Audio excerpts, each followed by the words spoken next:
Washington Journal continues. Joining us this morning from Pensacola, Florida, the presidential nominee for the Constitution ticket, Chuck Baldwin. Mr. Baldwin, thank you for joining us this morning. Thank you very much, Bill. It's good to be with you. Why do you want to be president? I want to be president because neither of the two major party candidates, Barack Obama or John McCain, in my view, are articulating and proposing the fundamental values that are relative to constitutional government, to the principles upon which our country was founded. Viewers should know that I supported Congressman Ron Paul during the primary season, and had he obtained the Republican nomination in 2008, I no doubt would still be supporting him and would not be doing what I'm doing now. However, when Congressman Paul lost his bid for the nomination, and it looked like they were going to appoint John McCain, elect John McCain as their representative, I recognized right away that clearly the Republican Party was not going to be faithful to the principles of conservatism and constitutional government in 2008. And if someone such as myself on the Constitution Party ticket did not advance these principles, the voters would not have an opportunity to vote for someone who was clearly and confidently proposing and articulating the principles of constitutional government in this election. Let's make sure we open up our phone lines for your supporters and others. Here are the numbers, 202-628-0205. If you support Chuck Baldwin for president, for supporters of Senator McCain, 202-737-0001, and for Senator Obama, 202-737-0002. Mr. Baldwin, how would you differentiate yourself from Senators Obama and McCain in your approach to the financial crisis of the last month or so? Well, I find it very interesting that they keep calling for change and they try to distinguish themselves each from the other. But I think the American people recognize that both John McCain and Barack Obama were out front calling for the bailout, the $700 billion or actually $1 trillion bailout of the Wall Street banksters, as I like to call them. So what's the difference? Where is this great change that we hear so much about? Both Obama and McCain are calling for change, but in actuality, what they are doing is proposing more of the same. There'll be no change to the current system, no matter which of these gentlemen becomes president of the United States.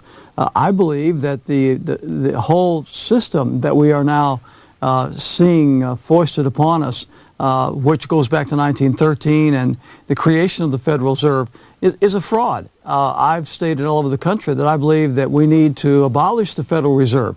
We need to return to sound money principles in this country, and to perpetuate this fiat money supply that we currently have today is simply to encourage the inevitable. And I think that we are headed for some very, very serious problems in this country financially, economically, not that we're not already there.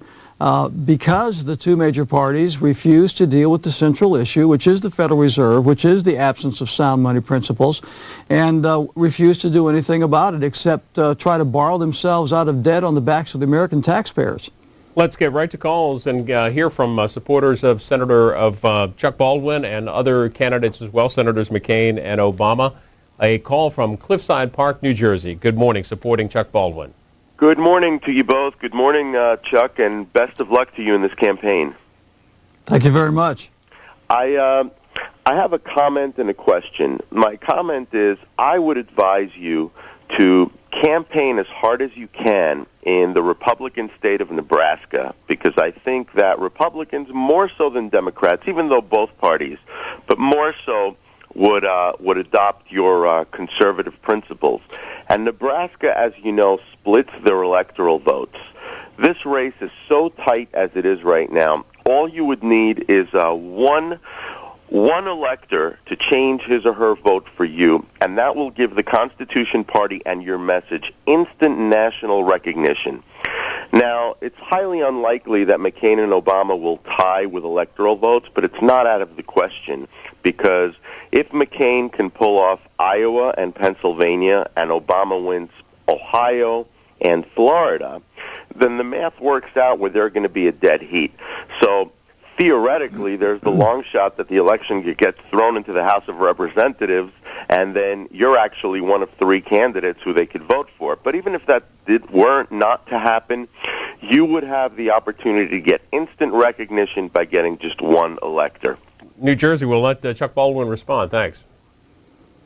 Well, yes, we've actually thought about that, and we are, I believe, in the process of trying to facilitate what the caller just suggested. It really is an amazing system, and I'm personally all for the Electoral College. I resist the temptation of some to try and remove the Electoral College from our system. It's constitutional. I believe it's the best system, but I recognize that you have to get electors to be able to win the election. There's no doubt about that. And your caller's right that if there is no clear majority, if neither major party candidate obtains the necessary 270 electoral votes, it would go into the House of Representatives. And if any other third-party candidate had any electoral votes, they would be able to be on the ballot. And anything could happen. And historically, we've seen some very strange things happen when that occurred.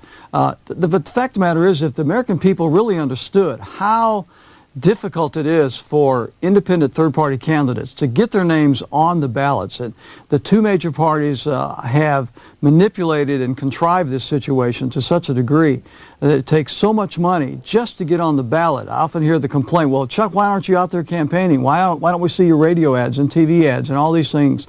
And the fact is, after a third party such as ourselves gets our name on the ballot in the majority of states, there's very little money left over to do actual campaigning with. And the 2 major parties recognize this. How many states have you on the ballot, Mr. Baldwin? I believe it's 37 or 38. It's just under 40. But the point is, I think if the American people realize how many, how difficult it is for the minor parties to get on the ballot, I think they would really be upset about it, and I think they would probably rise up in protest and insist that 2 major parties allow more free and open debate. And the same accusation could be leveled against the mainstream media nationwide. We're not allowed on the debates, even though we qualify in enough states to get the 270 electoral votes that are necessary. And really, that should be the criteria as to what qualifies for the presidential debates.